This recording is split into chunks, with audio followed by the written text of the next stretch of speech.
Good evening, everyone, and welcome to the Momcology Caregiver Lounge. We're so happy to have you here tonight and so excited that we can welcome Jennifer Pope to be speaking with you. I'm Layla Zengel. I'm on staff with Momcology. We are excited to bring you the important topic of survivorship, rebuilding after treatment to our community. Before we get started and I introduce our amazing speaker, I just want to share a couple of housekeeping details with you. This webinar is being presented in view-only mode, which means we can't see you or hear you, so feel free to get as comfortable as you would like. We also want to thank those of you who have submitted questions when you registered for this webinar. Dr. Pope will be addressing many of those questions throughout the course of her presentation tonight. That said, we will also be taking time at the end of our time together for some live Q&A from our attendees. Feel free to use the Q&A box at the bottom of your screen at any time throughout the evening to submit questions that you would like Dr. Pope to address at the end of her presentation.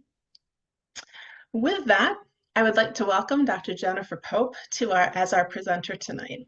Dr. Pope is a pediatric oncologist and the director of supportive medicine at the Pediatric Hematology and Oncology Department at Levine Children's Hospital in Charlotte, North Carolina.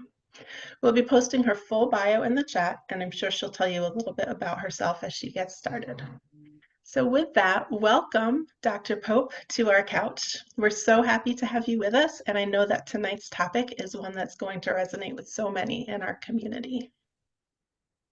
Thank you, Layla. I have never been so excited to be on a couch. So I am thrilled to be here. As Layla said, I am Jennifer Pope. I am a pediatric hematologist oncologist. I think it's also fair to warn you that I am also a fellowship-trained integrative medicine physician.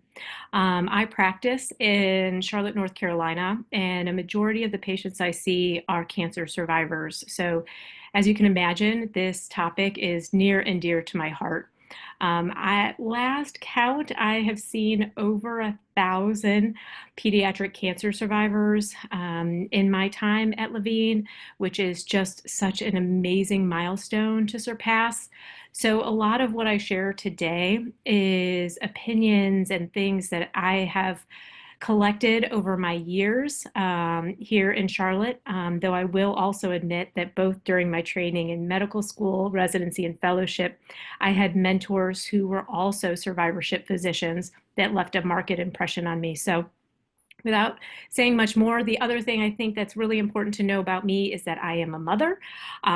Life is happening here in my home. I'm hoping that you don't hear what's happening in my home, but it might. And I can't separate being a mom and being a physician. And so being a mother colors everything that I see as a doctor.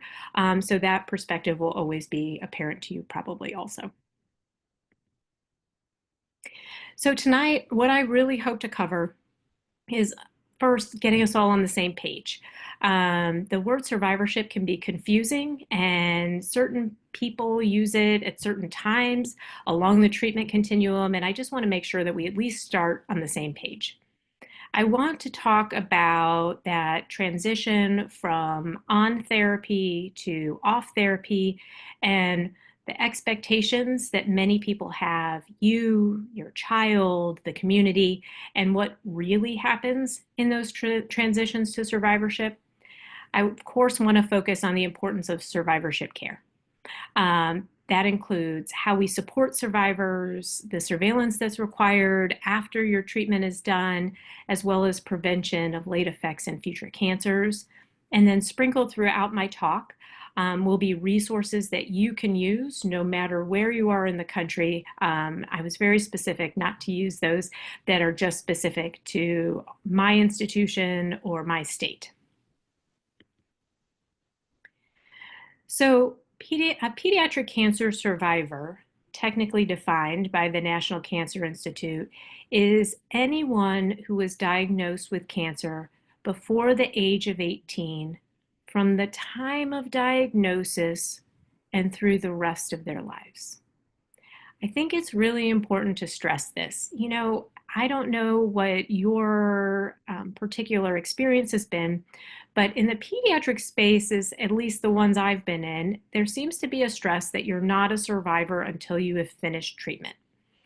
But all of the definitions that NCI uses, that the NIH uses, and honestly, that our adult colleagues use, is that you are a survivor the second that you are diagnosed until the end of your life.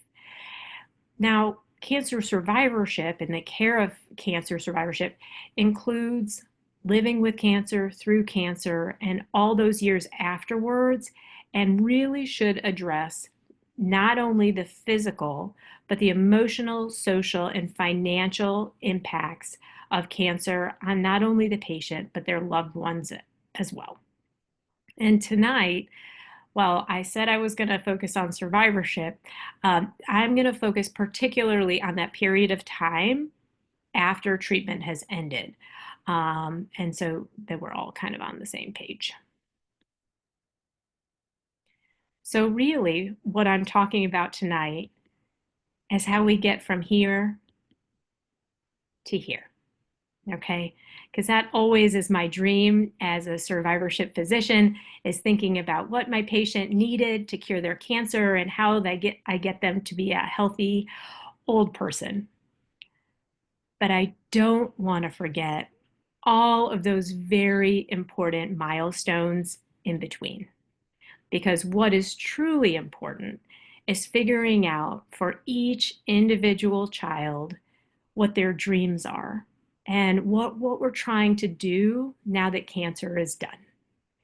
And if they want to be a track star, if they want to catch a record breaking catfish, if they want to find a partner, have a rewarding caregiving career, or if they want to grow their family.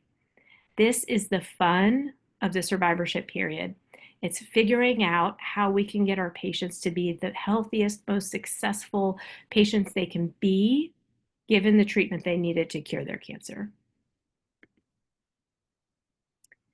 So many institutions have a bell ringing ceremony at the end of treatment.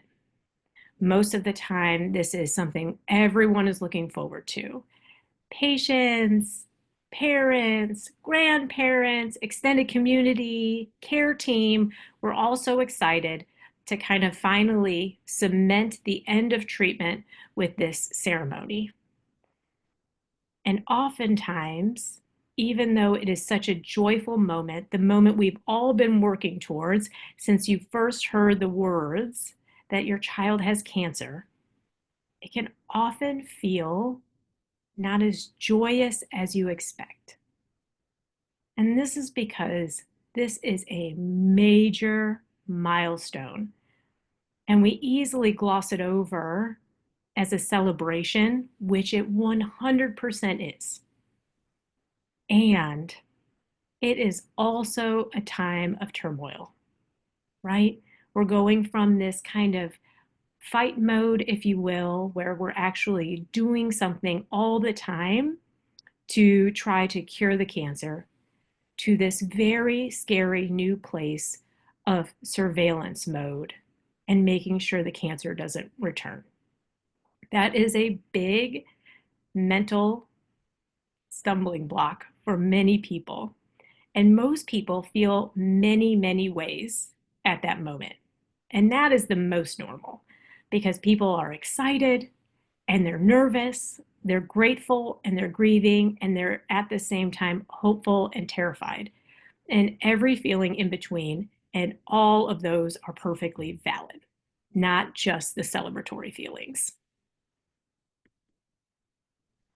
Now, the trickiest part comes with what we kind of think is going to happen at the end of treatment.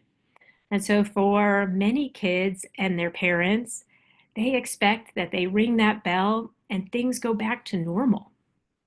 They might be going back to school, the hope that they'll rejoin their friend groups, they'll restart previous activities or sports or hobbies, and that almost immediately they'll feel better.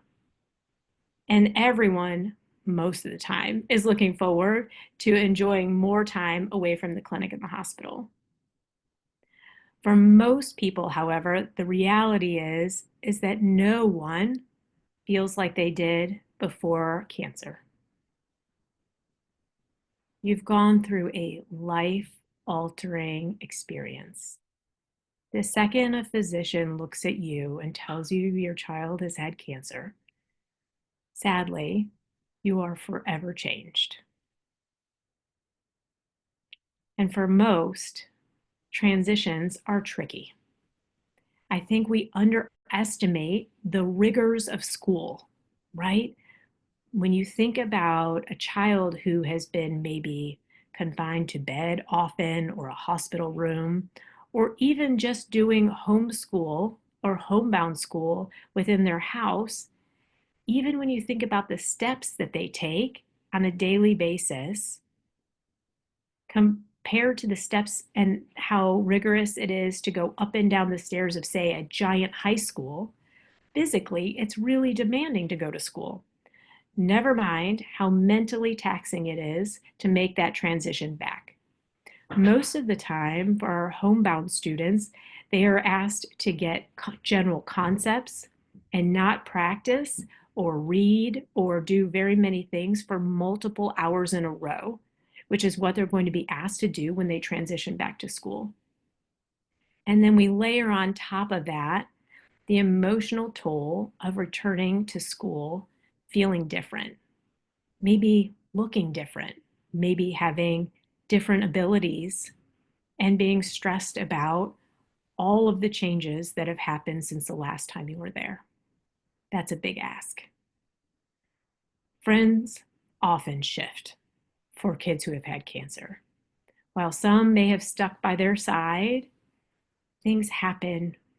Children with cancer often miss out, perhaps on parties or big social events because their immune systems couldn't tolerate it, and friends move forward. The other thing that happens for kids who have cancer is that they change. Their priority changes. When they have seen and experienced the things that they do during their cancer treatment, they mature more quickly than their peers. They have different priorities. And when kids are running around doing stupid things, it's hard to relate. And so they often relate more to adults or older kids than their peer groups. And sometimes they can't get back into the hobbies or the sports that they enjoyed before, either because their interests have changed or their bodies have changed or their the things that they once did are no longer doable because of surgeries or radiation or other things that happen during treatment. The other thing that is very true is that recovery is often slower than expected. We wish it was a light switch. We wish that as soon as that last chemo pill was taken, that it automatically cleared from their systems and that they felt better immediately. And oftentimes it takes weeks to months for kids to bounce back and feel like they did before their treatment. And it is also reasonable to miss your oncology family. When you have gone through the kind of life-changing experience that cancer requires, we get close to each other, and you miss your cancer team and your cancer team misses you. And it is normal to miss that connection.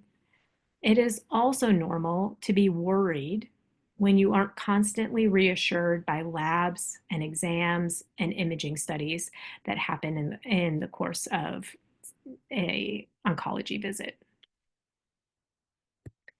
At the same time, while you and your child might be struggling with the realities and the expectations of what's going to happen after treatment is over, the community also has their own ideas about what to expect and what to expect of you and your child.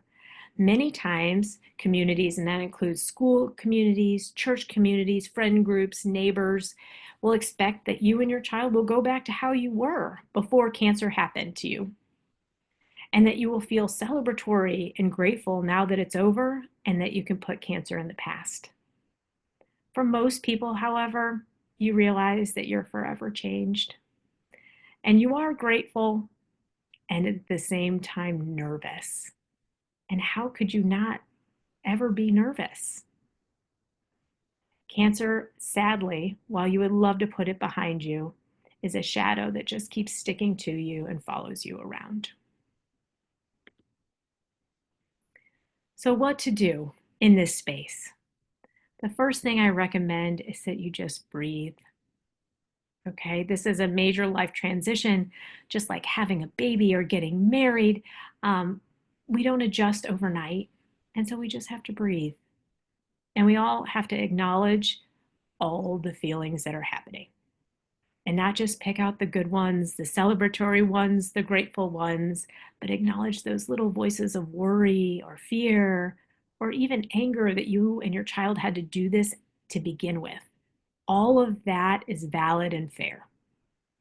It is time to lean on your family and support system and say, hey, it may not seem like I need it, but this is a big deal. This is a major shift for us to go from being on treatment to off treatment, and we need your help.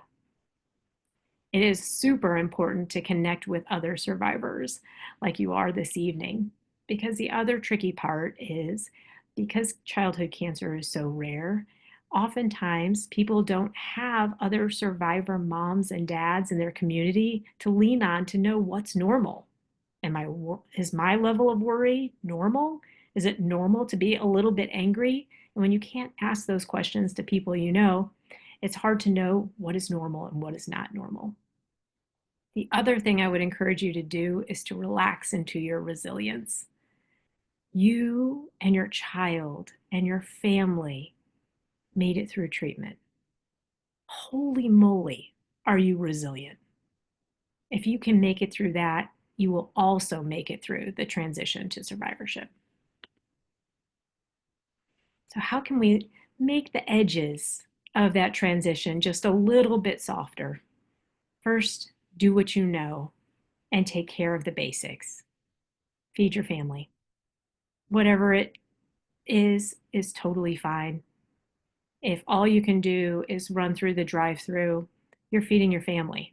Okay, this is a major time of distress and change, and people just have to eat. Get good rest. It is hard to make good decisions and know what the right next step is if you are sleep deprived. So try to rest your body. Make time to move, and sometimes that's just one foot in front of the other, really slowly. And then also, I strongly encourage you to normalize talking about the feelings that you have. Everyone in your family, everyone in your household, and the need for adjustment. There's a lot going on, and everyone's going to feel differently about it. Siblings are going to feel different because maybe mom and dad and sibling are around more often and may have to readjust to more attention, perhaps. But there are a zillion different ways that your family is going to change and develop as this on therapy to off therapy time happens. And so everybody just needs to give everyone a little bit of grace. What else can you do? Pace school reentry. As you start to think, for those of you who are not yet gone through this transition, I highly recommend that you talk to the people who work with you and school. Many times, you don't have to go from being homebound or homeschooled straight into full-time school. Depending on what grade level your child is at, you can pace school reentry. That can look like half days. That can look like going every other day until your child has the physical, mental, and emotional endurance to go full days, 5 days a week. I also recommend that you pace social interactions. It may seem like the right thing to do is to jump right back into the swing of things and go to social gatherings and all these things that perhaps you've missed out on for up to 2, 3 years of some treatment. And maybe, just maybe, it might be right to do some one-on-one and small group interactions and just test the waters before running out to high school football games. Talk to coaches. For those of you who have young athletes, it can be extremely challenging and stressful for young kids to go back to their sports. Some of my patients were very, very competitive athletes prior to their diagnosis. And taking it down a notch is not in their DNA. And so we really have to guide them, both their physician team and their coaching team, to figure out how to ramp back up to their previous skill set so that they don't have injuries and setbacks, which makes it even harder to come back. It really is important to think about medical transitions. As you go from on therapy to off therapy, I strongly recommend that you talk to the medical team about what off therapy looks like. Many, if not most, patients and families live around what the chemo calendar shows, right? Appointment to appointment, chemo pill to chemo pill. All of a sudden, once therapy is done, the calendars tend to go away, which can be really anxiety provoking. So it's really helpful to ask your team the frequency of visits, the frequency of labs, how often are they going to get pictures, and what does survivorship care look like? Is there a new team? What is the timing of that kind of visit? Also, when the port comes out, before the port comes out, make a plan around blood draws. Preparing your child for regular blood work without a port is going to be a totally new experience. So, working with the physician, the nurse, the child life specialist, and other supportive people to get your child ready for doing things without a port. Ask about local support groups and activities that might take the place of the fellowship you may have found in the clinic or the hospital space. Ask about reestablishing care with your primary care provider and your dentist. Those people are going to be going to have to rejoin your team, right? And talking about well visits and dental cleanings and things that might have gotten put off during cancer treatment has to restart, and the timing of those your team will tell you about. You also want to talk about if there's any lingering side effects. So if your child is having lingering deconditioning or pain, or perhaps peripheral neuropathies, or other signs or symptoms that just haven't gone away by the time treatment ends, it's really important to make a plan, if your clinic visits are going to be less frequent, of how those symptoms are going to be managed until they go away. And then confirm medication management. So many of our patients, some of our patients come to us on asthma medicine, anxiety medicine, acid medicine, and the oncologist takes over the role of prescribing those medications during cancer treatment. After cancer treatment is over and your team is seeing you less, it's really important to understand if your primary care provider now will be prescribing those medications or the oncology team. So you don't waste a lot of time requesting refills from a physician team that is not going to be doing that for you anymore. Okay, so worry is normal, right? It is a part, sadly, of the cancer experience. And when treatment is over, there are a whole new set of worries. Oftentimes, these are centered around worries about relapse, worries about how to find a new sense of normalcy, and worrying about future late effects. Oftentimes, when you get diagnosed with cancer and the oncologist comes to talk to you about all of the side effects, everyone's first instinct is to just focus on the immediate side effects, what could happen now, and think, oh, later I'll worry about those late effects or late side effects. Well, now all of a sudden it's later. And so worrying about those things that you thought you had time before you had to worry about them is very normal. Usually, for most parents and caregivers, worry lessens over time. This is true for our patients also. And so worry may be high, particularly at the time of coming off therapy, but over time, over weeks to months, as you settle into life after cancer, whatever that looks like for you, you will worry less. And that's okay, and it's totally normal.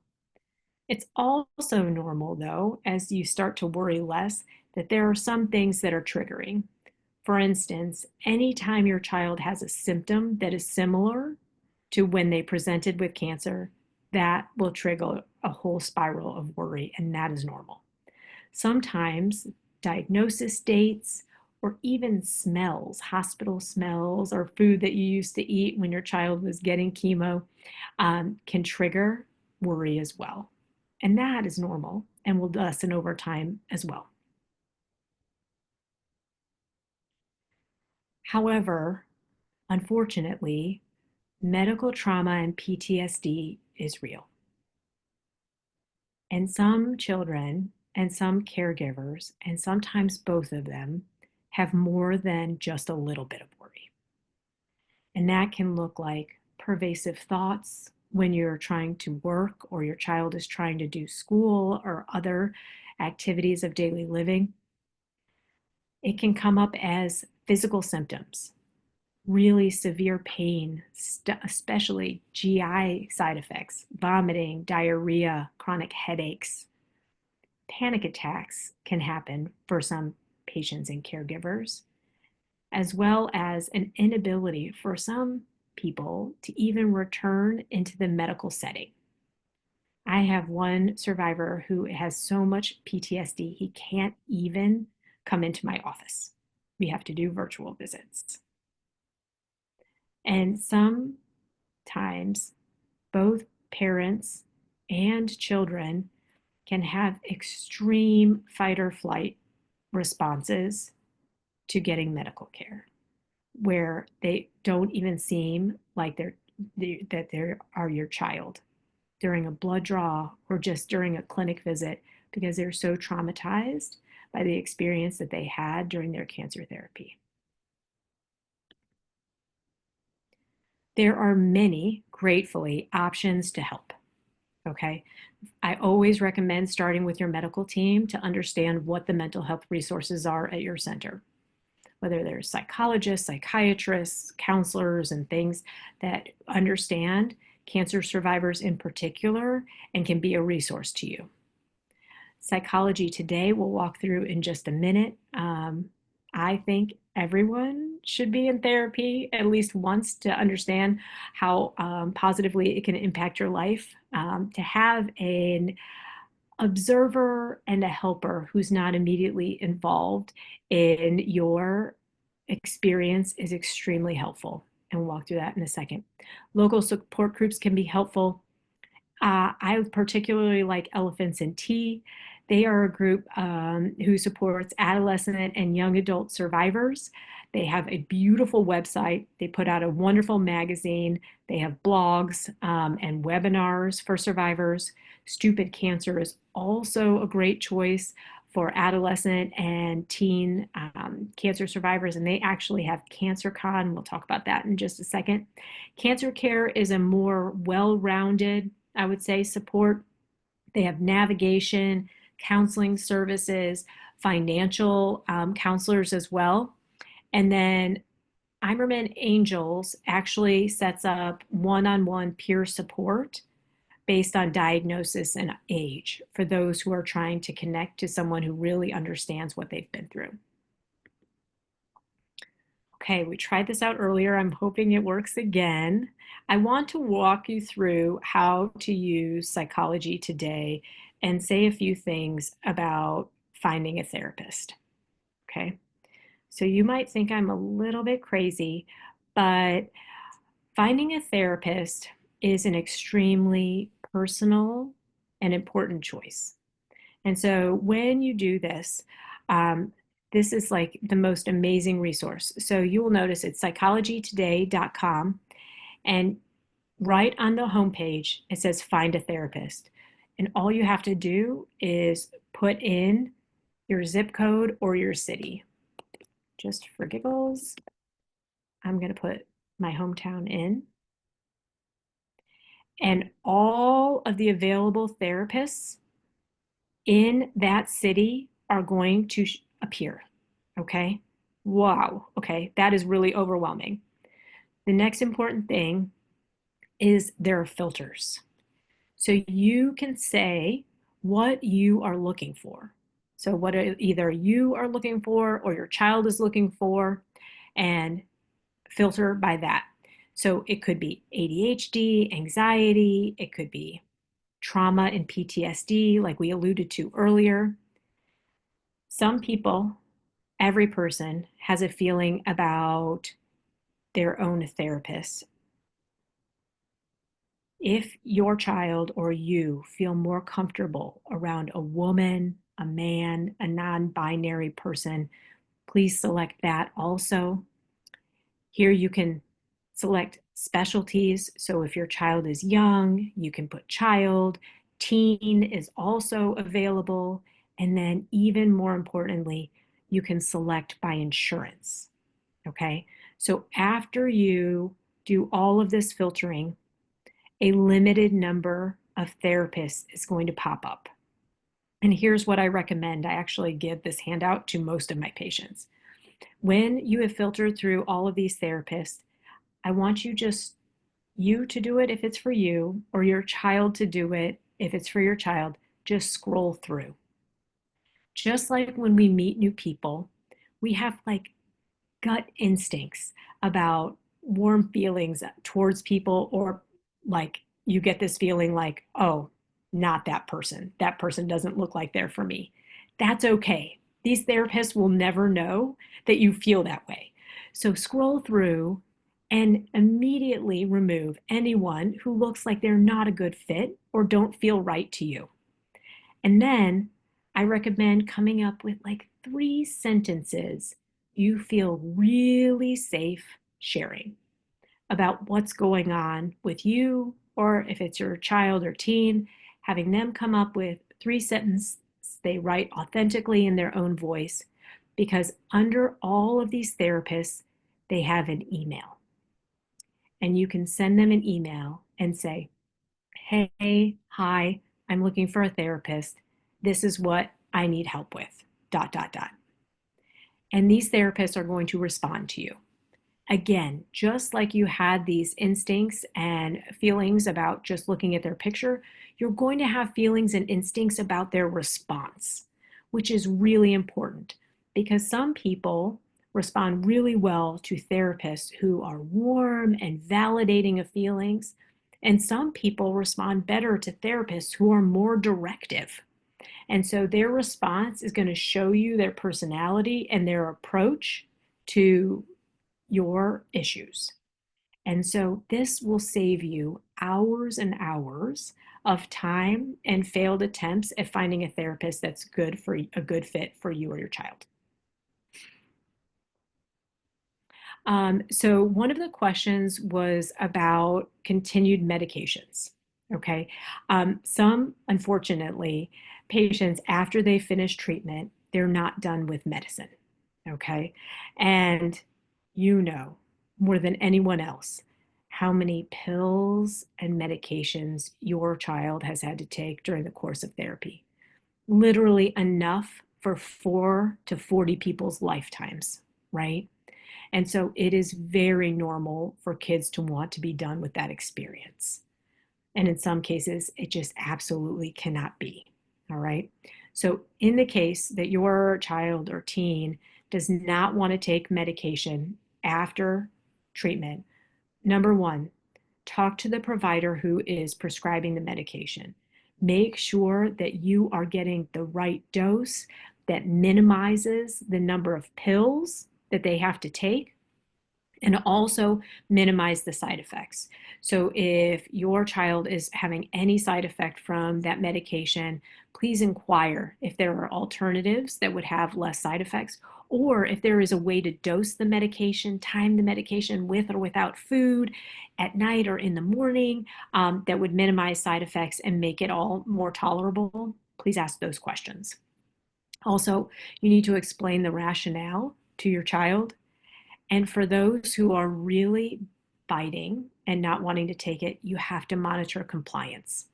Even in our teens who we want to be independent and our young adults that are in our spaces, it is so important that, particularly for life saving medications, if your child has heart failure or some other kind of problem that needs ongoing medication, or has developed diabetes or hypertension, which is absolutely essential that we treat, please monitor for compliance if they are living in your home. And If all of that fails and it's just a fight every day to get that medication in, that's the time to really reach out to a therapist and work through what are the feelings that are causing this really strong reaction to really required medications. Another mom asked about medical PTSD. And so I kind of alluded to this already. Medical PTSD and medical trauma are real, and it doesn't have to be a really significant event. Sometimes just the having a port accessed, sometimes just being diagnosed with cancer, sometimes just being in unfamiliar environments and feeling stressed to children is enough to call us medical PTSD. It is imperative that you get help from a therapist, particularly one who has experience in medical trauma. So, for anybody who is experiencing that, I am sorry that that is happening in your home. And I strongly recommend that you start with your medical center or Psychology Today. Also, remember one of those filters was PTSD and trauma. Okay. Another wonderful question that got asked is about a teen who wants to put cancer in the past. Okay. Everyone in your home is likely to process the cancer experience differently. And that's okay. We all process things differently. It would be an unreasonable expectation that everybody in the house processes things the same. And there is no perfect timing to how you work through all of the feelings around going through cancer therapy. Okay. I can tell you that if we try to force preteens, teens, and young adults to confront their feelings, I have never had success with that. And so sometimes we just have to make some space. And so I'm not saying just let it go. Perhaps a conversation instead of saying, hey, I really think that you need to see a therapist and work through, this whole cancer experience. And they're like, absolutely not. It's in the past. I would say something like, hey, we all of us went through a lot. You went through the most because it happened to your body. And I understand that you need to take some space and you want space from what happened to you. And that's okay. And I also understand that even though if they're not bubbling up to the top right now, everyone has feelings about the cancer experience. And I would love to hear from you and have you come up with a strategy about how you're going to personally work through that. And that process can't just be stifling down feelings and not paying attention or acknowledging that it happened. And so sometimes when we give our teens and young adults some space to be creative and come up with their own plan and tell them that we trust them to work through the things they need to work through, it gives them more of an impetus to come up with a plan that's right for them. Um, Another question that came up is about fear of relapse. This is profoundly normal. What I like to say is that percentages are not predictions. Okay. Unless somebody has 100% or a 0% chance of relapse, which is not true literally for anyone, then these are not predictive. And the percentages actually are not helpful. And so I always like to think of it this way. One of the things I like to remind everyone is that rates of relapse decrease over time. So every day that your child wakes up healthy is a day where they're less likely to have their cancer recur. Okay.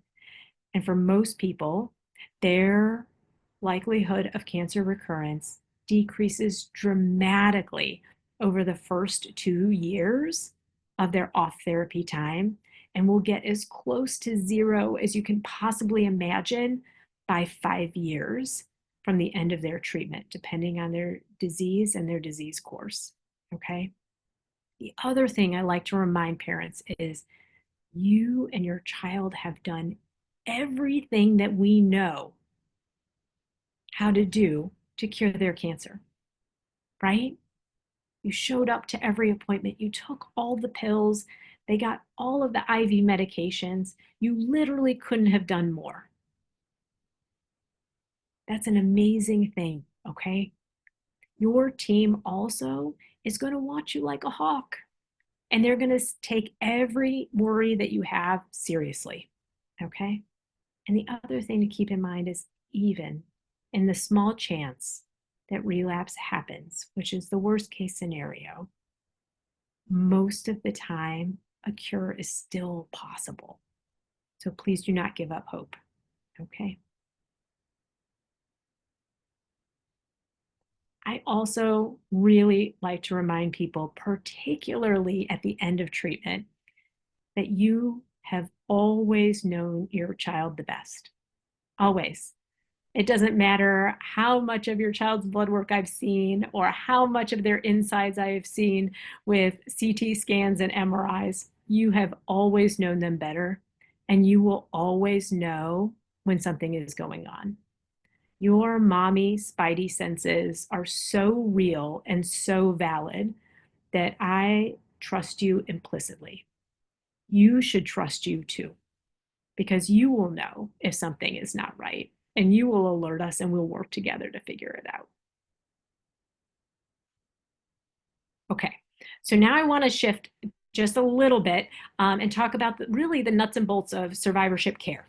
Okay, so we've talked about a lot about that transition to being on therapy to being off therapy, but what really is survivorship care? And so, what I tell patients and families all the time is my job as a survivorship doc is to help children, teens, and young adults be the most content, healthy, and successful people they can be given the treatment they needed to cure their cancer, whether that was 3 cycles of chemo or 2.5 years of chemo, whether it was radiation and bone marrow transplant. I'm keeping all of that in the back of my mind as I think about what your child's goals are and how we're going to get them there. For most centers, formal survivorship care starts somewhere between the end of therapy and 2 years off therapy.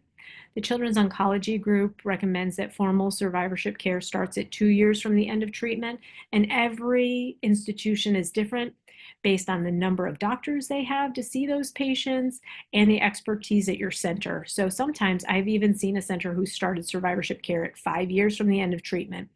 And sometimes it is by your primary oncologist. Okay, not every team has a switch in teams. That is definitely the model we have. I take care of all of our cancer survivors, which is like the best job in the whole world. But sometimes, depending on the institution, primary oncologists just see you through all the way through that period of being off therapy. And then there's a variability depending on your institution, also on how you transition to adult care. And I'm going to spend some time talking about that in just a sec. Survivorship care really should include the following.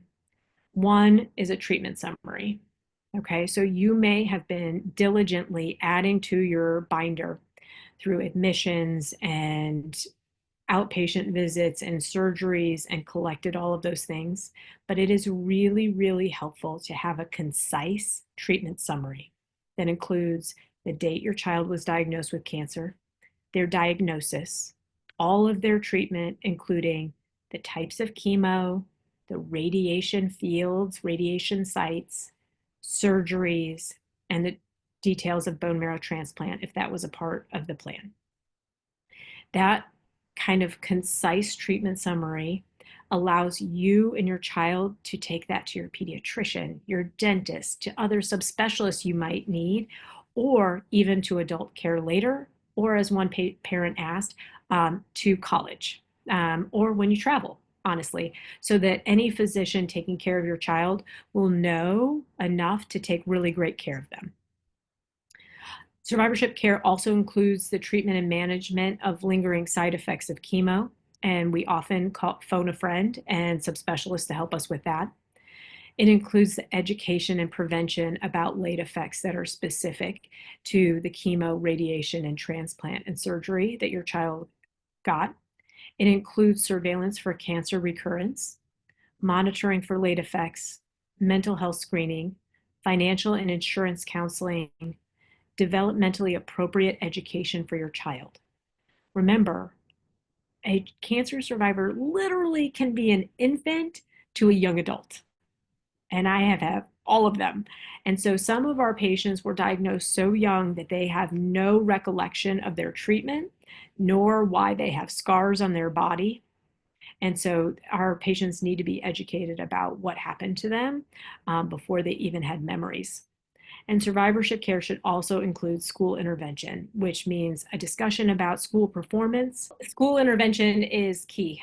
Many of our patients need 504s or IEP plans to get the most success out of their school year, and we should have those conversations in the survivorship clinic. Needs vary by diagnosis, and I didn't want to go through all of the nuts and bolts of all of the things that we think about with each chemotherapy drug or each radiation site, but I did want to pull in and show you probably the people and the things I think about most in survivorship clinic. One of my most favorite things is neuropsychological testing, which is formal testing by a neuropsychologist to help us understand our patients and how they think and process information after treatment. It can help us understand if patients have developed ADHD or executive functioning deficits, like issues with processing speed, which can be pretty common. It also helps us understand if there are mood disorders. So it is a really, really helpful test. I also work closely with our endocrinologists for our patients who may be struggling with growth or needing hormone replacement based on their treatment. I also will need to consider medical supplies. So more patients than you think do have medical supply needs. Those could be anything from AFOs to wheelchairs to splints and other durable medical equipment. We work very closely with our cardiology team. Unfortunately, heart dysfunction can be a side effect of some chemotherapy and radiation. So we work with our cardiology colleagues to do that, as well as to manage lipids, which is something that most parents are a little surprised that we start thinking about cholesterol and things in young children, particularly if they're cancer survivors. We also work really closely with our nephrologists. Our patients with Wilms tumor or sometimes neuroblastoma may need to have a kidney removed, and keeping one kidney healthy is obviously a work for a specialist. And then we do a lot of resource navigation. It is absolutely essential that we help our patients navigate insurance and all of the resources that are available to them, including Medicaid, SSI, SSD, CAPC. For those who qualify, that might be a North Carolina thing. That is for exquisitely medical fragile children to get services in the home. So it might be called something different in your state. We also help parents navigate guardianship if that is of a concern, that the medical decision making should be done by the parent and not the child. A brief note, because this is a talk in and of itself, but fertility and talking about family building is definitely a part of survivorship. So that should be assessed. Fertility and puberty, well, we usually go growth, puberty, fertility, and family building as a progression of things that we discuss in survivorship. That also is a part of healthy survivorship care. How do oncologists like myself know how to take care of cancer survivors? Well, the beauty is that the Children's Oncology Group has been studying cancer survivors since the 1970s. So we have so much information, but not all the information, about what happens when we put medications, radiation, surgery, and transplant, when we do those things for kids who are still growing and developing, which is so different than doing those things for adults who have already developed. So the COG has very clear guidelines. You have access to those guidelines. Okay. At longtermsurvivorshipguidelines.com, you have access to all of those COG guidelines as well as those health links I've listed on the right. All of that is patient information. We share that with our survivors, but if you don't have them yet, you have access to that online. For anyone who does not have a treatment summary, there is another resource. We use this resource in our clinic space. It's called Passport for Care. The people at Texas Children's developed this in conjunction with the Children's Oncology Group, but it allows an oncologist or a parent to make a treatment summary of their child's care and also get access to late effect surveillance and guidance. And so that is available to you as well. I just wanted to compare and contrast just so that it was a little bit clear why you need both. Oftentimes, both survivorship care and disease surveillance, and why sometimes those two things are done by two different people. So in survivorship, my goal really is late effect surveillance and prevention. Those visits are only yearly. For some patients who have a lot going on, sometimes we do them a little bit more frequently, but oftentimes, just like a well child check, they're just once a year. They do require intermittent blood work and sometimes imaging tests like echocardiograms. And sometimes we also do specialized tests like pulmonary function and other exams to make sure that particular organs that were at risk for being damaged during chemo or radiation are healthy. Disease surveillance, making sure that your child's cancer has not come back, that's what they do. They just monitor for cancer relapse. So for some people, that may be simply blood work. For others, it is imaging. And over time, remember I said that the likelihood of relapse decreases over time. So most of the time, the frequency and the intervals at which that blood work and imaging is done increases over time. So it might start monthly or every 3 months, and then get spaced every 6 months, and then to every year, and then eventually be done. A couple of notes about prevention. Your survivorship team will talk about prevention. For instance, I always think about bone health. So particularly patients who have leukemia, prednisone can be really hard on your bone density. So we talk a lot about how to stay active and do weight-bearing exercise and make sure that your vitamin D level is okay. That's the kind of discussions that you should be having in survivorship with your physician. However, no matter what treatment your child had, the very best things that you can do to promote their health and their long-term health is to promote healthy habits in your family. As many fruits and vegetables as you possibly can. We want as much of their food to look like nature as possible. We want your child to be active. Literally, exercise prevents so many late effects. It is such a good thing for our patients, and it doesn't have to be one thing. I've got lacrosse players, I've got yogis, I've got all kinds of different patient runners. There's not one exercise that's better than the other. I need your child to sleep.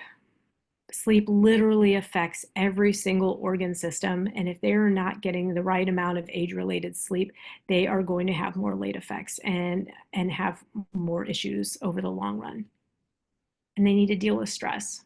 And sometimes that's pet therapy, sometimes that's real therapy, sometimes that's artistic expression, but they need more strategies than Netflix binges, TikTok binges, and their phone. Okay. Quickly, as we head towards the end of our time together before the Q&A, I did want to talk about the transition into adulthood. Okay, so in the United States, when your teen turns 18, they are legally in charge of their health care. For many parents of cancer survivors, this is an extremely anxiety-provoking time, and they want to make sure that their child is ready to take on owning their own health. So your survivorship team may transition care in a number of ways, okay? So some clinics will hold on to patients well past their 18th birthday. That's probably what most centers do.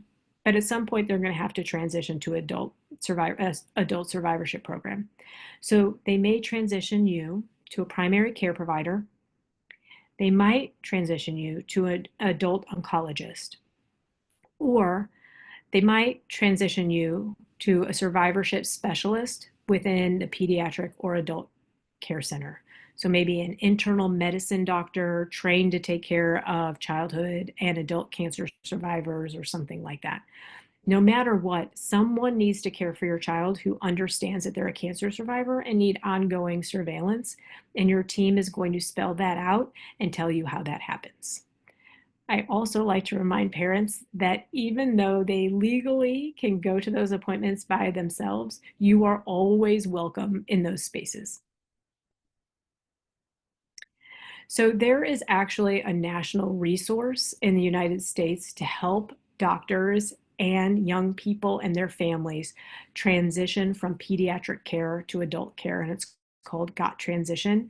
I highly recommend you check out the website because if you have any kind of teenagers or young people in your home, it has all kinds of surveys and ideas about how to get them ready to own their healthcare. What we use in our clinic is a readiness assessment. And so you can do these on your own. They're available for free on the Got Transition website, but really trying to figure out what your teen or young adult knows about their health and how to access the healthcare system. Do they know their family medical history? Do they know their doctor's phone number or how to get a hold of their doctor? This is really important, kind of like day-to-day information that our teens need to know so that they can manage their healthcare effectively. Okay, you asked a number of good questions, so I put some more here at the end. One question was about what information a teen or a young adult survivor should have with them or take with them to college. And so my answer to that is they should have their treatment summary. We talked about that your survivorship team should give that to you, or you can create your own on Passport for Care. Definitely contact information for your oncology team, the names and doses of medications, vitamins, and supplements, and medical insurance information. I highly recommend that they use their phone. Okay, so I tell every teenager I meet that there should be a folder in their phone under the photos, and they should take a picture of their treatment summary, their insurance card, and every bottle of medicine and every vitamin they take, and keep it in that folder. That way, if they check into an ER or they see a new subspecialist and they get that list of forms, all they have to do is pull up the photo folder on their phone and they just flip right through it. Names, doses, easy peasy. Use the phone. They always have it with them. The next question was navigating adult transition if they were cared for by multiple institutions. So this can be a little bit tricky. I highly recommend that you talk with your institutions about who is going to own your child or young adult's survivorship care. Whoever owns the survivorship care, even if you got an experimental drug or your child got an experimental drug somewhere else or CAR T cells or got some therapy that could not be provided at your primary institution, as oncologists, we still know what those therapies are and we still know how to take care of survivors after they've had those therapies. So simply stated, figure out who's going to own survivorship, who you would like to own their survivorship journey, and then make sure that they include all of the treatment you've had at all of the different institutions. And if you have any questions or concerns about something being left out, like I said, you have access to all of the guidelines on long-term survivorship.org. Okay, I think that's it. Y'all, thank you for bearing with me through my technical glitch and about 60 solid minutes of information. I appreciate your patience and attention. Thank you so much, Dr. Pope, for that amazing content. I feel so seen and encouraged and supported and equipped with some strategies and some resources. And I expect that a lot of our attendees tonight would be saying the same thing. So I do want to be mindful of everyone's time, including yours, but also acknowledge that we do have quite a few questions, not a ton of time. Some of them that came in throughout the course of the evening, you did already touch on a bit. But if it's all right with you, maybe we can hit a few that were not specifically part of your session. And just to reassure our audience members tonight, we do have a record of your questions, and we will see about ones that we're not able to answer for you live and on air tonight, about circling back with you or getting you some information in the best way that we can. So I know you spoke at one point about timing of how our children process things and that everybody does it a little bit differently.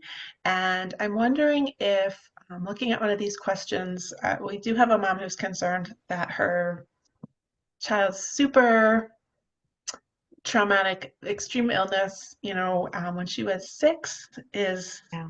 seems to be behind her, and now that as a teenager is just not wanting to talk about it. And I kind of have a hunch about what you might say based on what I heard you say earlier this evening, but could you answer for sure? Um, Yeah, I mean, I think it's always sometimes these situations are tricky because I have so many more questions that I'd want to ask so that I could guide this mom or a parent appropriately. But I think that sometimes we just have to do exactly that as parents and ask more questions. Like, I'm curious, I love using words like curious and wonder because they lack judgment. And so when we talk to our teens and our young people, it can be really helpful just to approach with curiosity and be like, and even sometimes self-deprecation helps too, and be like, I just can't figure it out. And so I'm wondering why you don't want to talk about your cancer experience, or if it brings up feelings that you don't like, or if there are other reasons you don't want to talk about it, and see if you can kind of dig in and see what's there and what the barrier is. But I always like to kind of dig in and see what's going on there a little bit more, because it's always the why. It's that really gets us. It's one more question, always asking one more question that's underneath the behavior, if that makes sense. yeah, definitely, definitely. Thank you. I'm looking and think I want to combine a few questions here that I see uh, some overlap in. When we're talking with coaches, teachers, folks that interact with our children post treatment, um, how much how much do we share when they're not in the thick of treatment? And I want to piggyback on that a bit and ask also the question about missing a lot of school and whatnot. How do we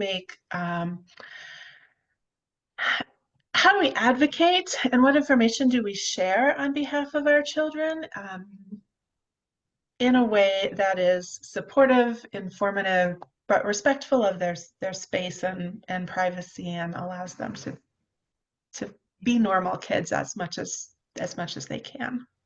Yeah, I so there are a couple parts to that. One, I think that parents and kids should have a conversation about sharing medical information.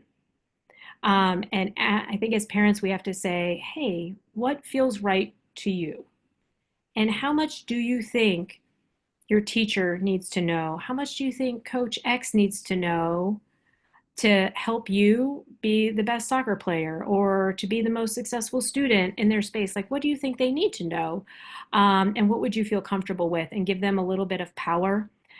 Cancer is such a horrible thing, and it takes so much power away from our kids. I really love to empower them and give them choice when it's an option. So I think it's kind of situation specific. I think in instances where it doesn't affect the relationship or what's happening, then you don't have to share it all if you're not comfortable, right? if your child had leukemia when they were 2 and they're playing varsity soccer, it probably has no bearing, right, on their soccer performance at all, and you don't have to say a thing. Um, on the other hand, for some of our patients that struggle in school, or for instance, like I have patients who have, varying levels of hearing issues, and preferential seating is ideal, right? So that they can hear the teacher and get the information. And so you can say, hey, I want you to be able to hear everything that Mrs. So and so has to say in class. Do you want to tell her about your cancer, or should we just tell her that you have a hard time hearing? What do you think is the best way to approach this? Yeah, I love that. Offering them an opportunity for some control in a situation that has otherwise felt so Right. uncontrollable. Thank you for that Yeah. perspective on that. Yeah, I and I think think, some parents also get a little bit stressed that that children don't want to share as much as they think that they should. And I think it's a control thing. And I think it's a deep part of them. And they get to decide if it's not impactful, like who gets to know that part of their story. yeah. And I think that goes right back to what some of the other questions you've addressed about how it impacts everyone differently, right? And we process on what we think the need to know is. Um, I would love to just touch real briefly on one more question if you think Yeah. that we have time for it. And one is, and this I relate to because everyone's got something they want to share with you about a magic cure or the right doctor or something when your Oh, child is diagnosed. So sometimes we are not able to, we don't follow all of the advice we get from all of the well-meaning folks, right? And mhm. sometimes our outcomes are not perfect, right? So how would you encourage parents to release some of that guilt or some of that wondering, what what if I had done this differently? What if? And I Mm, think probably everyone on this call tonight can think of a situation in which this applies. If we hadn't done this piece of, which seemed necessary at the time, right? But would, yeah. how do you deal with that? I mean, I think as parents, we have this natural instinct to what if ourselves, Mhm. uh, cancer or no. If I had only eaten this, enforced this rule, thought about this sooner, asked for help sooner, um, we we have to give ourselves grace as parents. We really do. I think every moment of every day, we are doing the best we can with the information we have every day. And that's all you can do. Yes, I want to say thank you. I hope, Dr. Pope, that you're seeing some things coming in on the chat. I'm getting texts and emails from lots of our attendees tonight already saying how helpful this was. So I want to give a big thanks to our attendees for making the time to spend the evening with us tonight. I would love to let you know that our November session is going to be a joint partnership between Momcology and the Be Positive Foundation. Watch your emails, our website, our social media for details on a November Caregiver Lounge related to navigating the holidays. And so we hope to see you back again. And I just want to say, on behalf of Momcology and all of our attendees, it has been such a gift to spend this evening with you, Dr. Pope, and just glean just your passion for our kids, your expertise from having been in the field, and just for making it so accessible to the cancer mom and dad sitting and watching you tonight. We're so grateful for your time and this opportunity to spend the evening with you. So thank you.